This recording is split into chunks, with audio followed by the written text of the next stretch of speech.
एक भेंट। जाति, धर्म और संप्रदाय की सीमाओं से ऊपर उठकर संपूर्ण मानवता को एक जीवंत आध्यात्मिक प्रक्रिया भेंट करना ही इस वीडियो को बनाने और बांटने का उद्देश्य है। इसमें भेंट की गई विधि पर अमल करके खुद को आनंदित व समर्थ बनाएं और अधिक से अधिक लोगों को यह वीडियो भेंट करें, क्योंकि शांतिपूर्ण, प्रेममय और आनंदित इंसान बनाना ही सबसे श्रेष्ठ कार्य है। प्रेम, प्रकाश और आनंद से भरी एक दुनिया, अब इसका समय आ गया है। आइए इसे कर दिखाएं।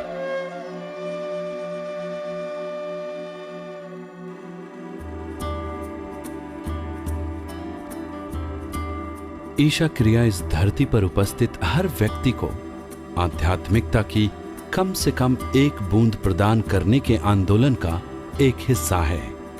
एक बूंद को कोई छोटी चीज न माने। एक बूंद अपने आप में एक पूरा समुद्र है। यह खुद की परम क्षमता तक पहुंचने का एक शक्तिशाली उपकरण है। हमें आशा है कि ईशा क्रिया के अभ्यास से आप लाभान्वित होंगे व इसे अन्य कई लोगों के साथ बांटेंगे भी। इसके लिए बहुत सारी चीजें नियंत्रित करना जरूरी नहीं है। ईशा क्रिया एक बहुत ही सरल अभ्यास है। सब कुछ हमारे ही पास है, कुछ अलग ढंग से उसका प्रयोग करना है बस। आपकी सांस चल रही है, देखिए। हंसने से क्या होगा, देखिए चल रही है या नहीं। अभी है, लेकिन यह मत सोचिए कि हमेशा रहेगी। एक दिन यह नहीं रहेगी। एक बार चेक करके देखिए चल रही है क्या। चल रही है ना, चल रही है। इन बातों को आप हंसी मजाक में न लें। यह कोई साधारण बात नहीं है। सांस चल रही है यह कोई सामान्य बात नहीं है। जब आप सुबह जागते हैं, अगर सांस तब भी चल रही है तो यह बहुत बड़ी बात है ना। अभी भी चल रही है। रात को लेटने के बाद सुबह जगने से पहले कितने ही लोगों की, लाखों लोगों की सांस बंद हो गई आज रात। हमारी अब भी चल रही है। यह बड़ी बात है कि नहीं?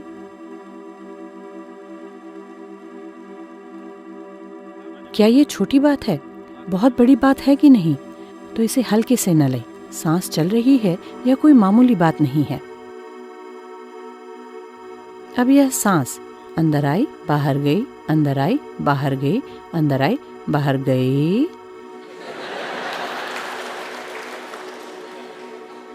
अगर अगली सांस अंदर नहीं आई तो कहीं भी जाकर ढूंढिए, वो आदमी नहीं मिलेगा। आखिर कौन सी बड़ी बात हो गई? एक सांस अंदर नहीं गई, बस इतना ही। कितनी छोटी सी बात है, देखिए जरा। बस इतना ही। इतने में ही काम खत्म। सांस यूं ही चलती रहती है लगातार। मन में विचार चल रहे हैं क्या? विचार दौड़ रहे हैं क्या? दौड़ते ही रहते हैं।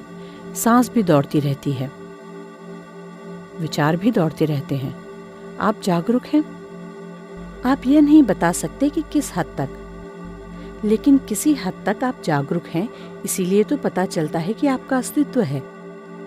आपको कैसे पता चलता है कि मैं यहाँ हूँ? एक हद तक जागरूक रहने के कारण ही तो। जरा यूं बन गए तो कहाँ रहते हैं आप, पता ही नहीं चलेगा। यह भी पता न चलेगा कि आप हैं या नहीं।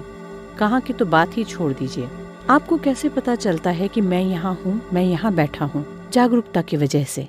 सांस अपने आप चल रही है, विचार खुद ब खुद चल रहे हैं, जागरूकता भी अपने आप बनी हुई है। हमें कुछ भी करने की जरूरत नहीं, हमें बस इन तीनों को एक साथ लाना है। सांस अभी आपके अनुभव में नहीं है। क्या आपको सांस के अंदर और बाहर होने का एहसास होता है? क्या आपको पता चलता है सांस चल रही है? इसका आपको एहसास नहीं है। आप केवल इतना जानते हैं कि हवा के नाक से होकर जाने के कारण वहाँ संवेदना या सेंसेशन होते हैं। आप केवल उन संवेदनाओं को ही जानते हैं। अब आपके बगल में बैठा व्यक्ति अगर आपको छुए तो आप उनके हाथ को नहीं जान पाते। आपको केवल अपने हाथ में होने वाली संवेदनाएं ही पता चलती हैं, है कि नहीं? इसी तरह हवा जा रही है, सांस हमारे अनुभव में नहीं है। उसके कारण जो संवेदनाएं होती हैं, हमें केवल उसी का पता चलता है। क्या आप जानते हैं मैं कहाँ हूँ? मैं कहाँ बैठा हूँ? जरा अपने हाथ से इशारा करके बताइए। अभी मैं कहाँ बैठा हूँ बताइए? यहीं पर तो, लेकिन ऐसा नहीं है। यह प्रकाश मेरे शरीर पर पड़ रहा है, यहाँ से रिफ्लेक्ट होकर आपकी आंखों के अंदर जा रहा है, फिर लेंस से गुजरकर रेटिना के ऊपर उल्टा चित्र बन जाता है। यह सारी कहानी आपको पता है ना कि कैसे चल रहा है? अब मैं कहाँ हूँ? आपके अंदर ही हूँ। मेरी बातें कहाँ सुनाई दे रही हैं? आपके अंदर ही सुनाई दे रही हैं। सारी दुनिया आपने कहाँ देखी? अपने अंदर ही देखी। तो फिर आपने बाहर क्या देखा? आप बाहर देख नहीं सकते, आप बाहर सुन नहीं सकते, बाहर आप सूंघ नहीं सकते, छू नहीं सकते, कुछ भी नहीं। आपके साथ जो भी अनुभव हुए सब आपके अंदर ही हुए। बाहर का अनुभव नाम की कोई चीज हमारे लिए है ही नहीं, लेकिन हमारा सारा ध्यान बाहर की ओर है। अब इस ईशा क्रिया में पहली चीज है आपकी सांस। इस सांस को हम योग में कूर्म नाड़ी कहते हैं। कूर्म नाड़ी से मतलब है यह एक रस्सी जैसी है। आपको और आपके शरीर को बांधकर रखने वाली रस्सी है कूर्म नाड़ी। आपकी सांस को अगर मैं यूं निकाल लूं तो आप और शरीर अलग अलग गिर पड़ेंगे या नहीं? अलग अलग गिर पड़ेंगे या नहीं? यही पहला भ्रम है। यहाँ दो जने हैं, लेकिन ऐसा व्यवहार कर रहे हैं मानो एक ही व्यक्ति हो। अगर मैं आपकी सांस खींचकर निकाल दूं, तो यह शरीर यहाँ गिरेगा, आप कहीं और। अलग अलग बंट जाएंगे। दो हैं, लेकिन एक होने का ड्रामा चल रहा था। इस कूर्म नाड़ी को या इस सांस को खींचकर निकालने पर दोनों जने अलग अलग हो जाएंगे ना? फंस जाएंगे ना? फंसेंगे या बच निकलेंगे पता नहीं, लेकिन दो बन जाएंगे। एक होने का दिखावा करने वाले दो बन जाएंगे। शादी की तरह है यह। दो लोग एक होने का दिखावा करते हैं, जरा खींचने पर दो हो जाएंगे। अब इस कूर्म नाड़ी यानी इस सांस के साथ हमें जरा सफर करना होगा। अब जब पता ही नहीं है कि वह कहाँ रहती है, तो उसके साथ कैसे जाएंगे? इसके लिए उसके साथ जाने के लिए हमें करना यह है कि हमारे विचार चलते ही रहते हैं। अब हमें करना यह है कि सांस और विचार को आपस में जोड़ दें। दोनों को जोड़ने पर विचार जहाँ जाता है वहाँ तक हम सांस के साथ जा सकते हैं और आ सकते हैं। लेकिन सांस के साथ विचार को जोड़ने के लिए, इन दोनों को साथ रखने के लिए उसमें जागरूकता का समावेश करना जरूरी है। अगर इन तीनों को एक साथ जोड़ दिया जाए तो इसे संभालना बहुत आसान हो जाएगा। इसके साथ हम कौन सा विचार मिलाएं? अब यह शरीर जब यह पैदा हुआ यह ऐसा नहीं था, इतना छोटा था, अब इतना बड़ा हो गया। कैसे? क्या क्या खाया आपने? रोटी, चावल, दाल, समोसा, सब कुछ जुड़ जुड़कर ऐसा बन गया। मैं नहीं, आप।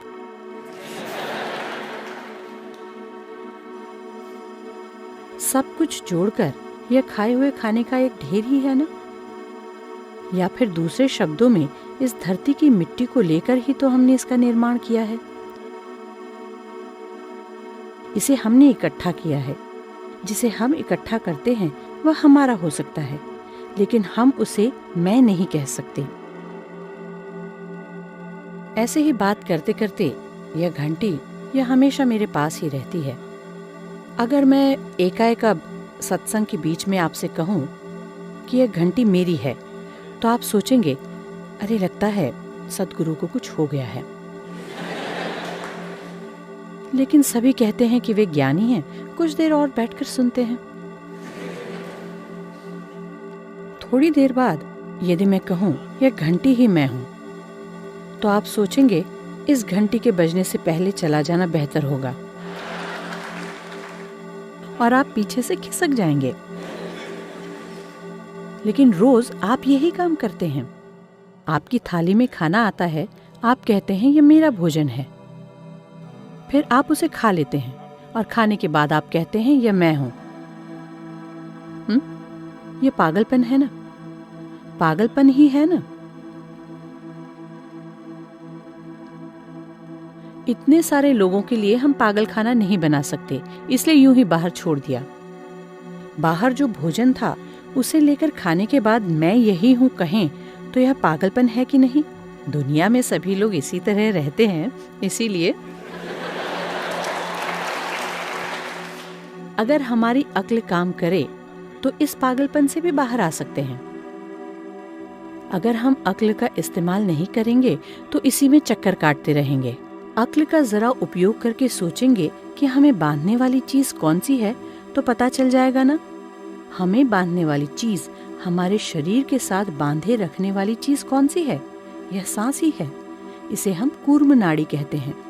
इस रस्सी को पकड़े हुए अगर आप उसे बस थोड़ी जागरूकता के साथ करें तो इन दोनों में थोड़ा अंतर आ जाएगा। मैं और शरीर के बीच थोड़ी दूरी आ जाएगी। मैं और मन के बीच थोड़ी दूरी आ जाएगी। जब मेरे और शरीर के बीच में, मेरे और मन के बीच में जरा दूरी आ जाती है,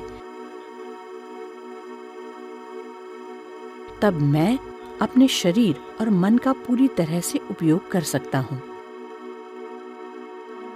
अभी ऐसा नहीं है। उसमें उलझे रहने की वजह से उनका उपयोग करने में ही डर लगता है। उनका उपयोग करने में एक बड़ा डर इस बात का लगा रहता है कि कहीं यह चला न जाए। इन दोनों के बीच थोड़ी दूरी रहे तो हम इस शरीर और इस मन का चाहे जैसे उपयोग कर सकते हैं। इस दुनिया में सफल कौन होता है? जिस इंसान में इस शरीर और मन का पूरी तरह से उपयोग करने की क्षमता हो, उसी को कामयाबी मिलती है। यही नहीं, अगर हमारे जीवन में दुख आए हैं तो वे कहाँ से आए हैं?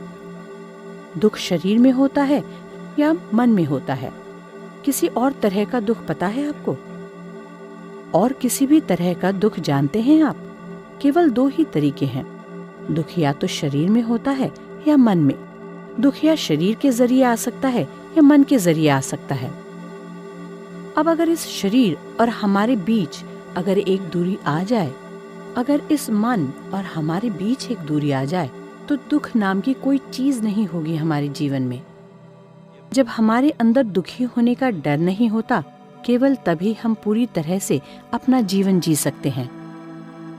जब तक हमारे अंदर दुखी होने का डर है, तब तक हम अपने जीवन में एक भी कदम पूर्णता के साथ आगे नहीं बढ़ा सकते। हम केवल आधे अधूरे कदम ही उठा रहे हैं। पूरे जीवन में आधे अधूरे कदम लेते रहने के कारण जिंदगी ही आधी अधूरी हो गई है। आधी अधूरी जिंदगी बस यातना ही है। यदि आप पूरी तरह से जीवंत रहें तो ये बढ़िया है। जान जाने के बाद बढ़िया रहेगा या नहीं पता नहीं, लेकिन आपको आधी जान का बना दें तो ये यातना ही है ना। बहुत बड़ी यातना है कि नहीं? अब इंसानों के जीवन में यही सबसे बड़ी तकलीफ है। हर चीज में दुख है। कोई भी काम पूर्ण रूप से करते नहीं बनता।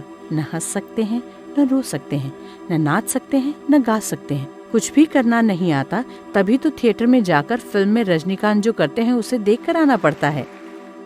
अपना जीवन पूरी तरह से जीना हो तो हमारे अंदर दुखी होने का डर नहीं होना चाहिए। तभी हम पूरा कदम उठा सकते हैं। पूरा कदम उठाने पर ही इसे पूर्ण जीवन बनाने का अवसर मिलता है।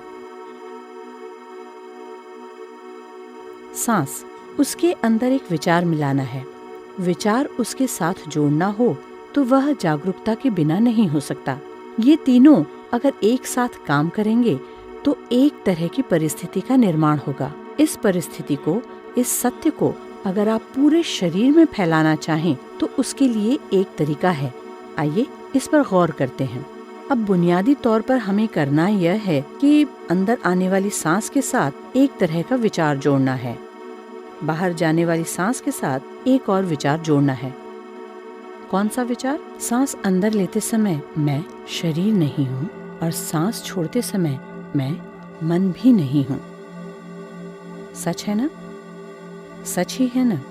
जिसे आप शरीर कहते हैं वह बाहर से इकट्ठा किया है ना?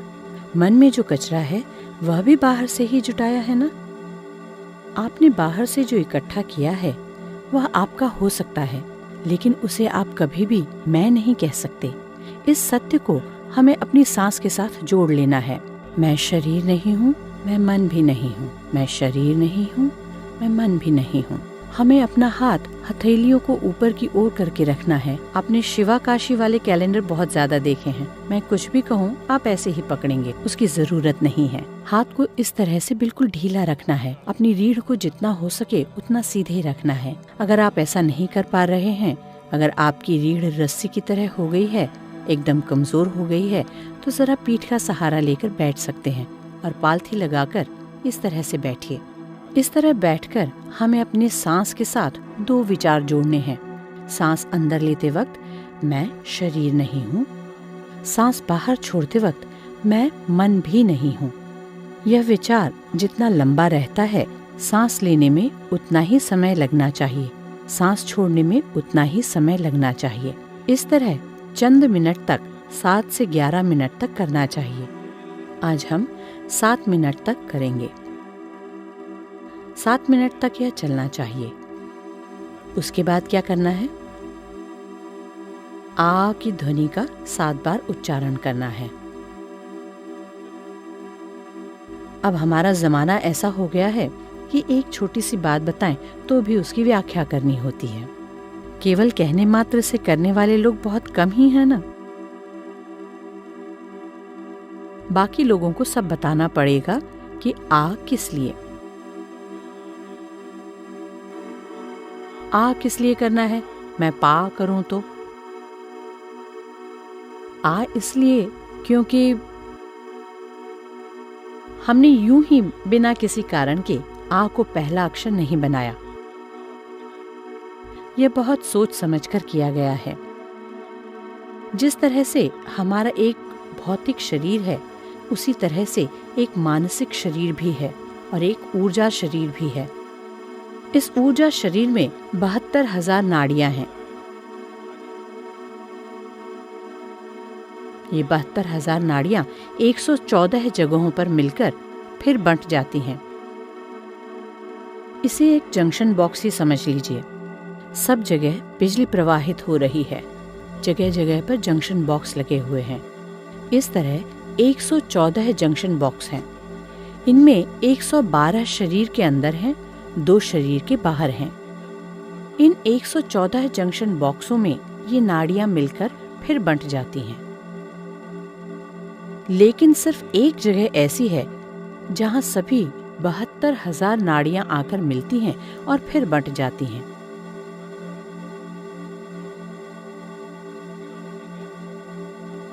और वह स्थान है हमारी नाभि के जरा सा नीचे, लगभग 1.25 इंच नीचे। इसे हम योग में मणिपूरक कहते हैं।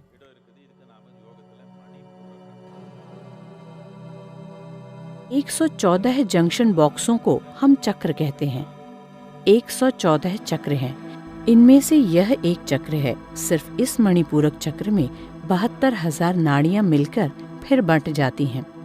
अगर आप आ शब्द का उच्चारण करते हैं तो आप देखेंगे कि उसके कंपन आपकी नाभि के करीब 1.25 इंच नीचे शुरू होते हैं और शरीर में हर तरफ फैल जाते हैं। इसे अनुभव करके देखिए। अपनी आंखें बंद कीजिए, अपनी रीढ़ को सीधा रखिए, आ शब्द का उच्चारण कीजिए और कंपनों को महसूस कीजिए।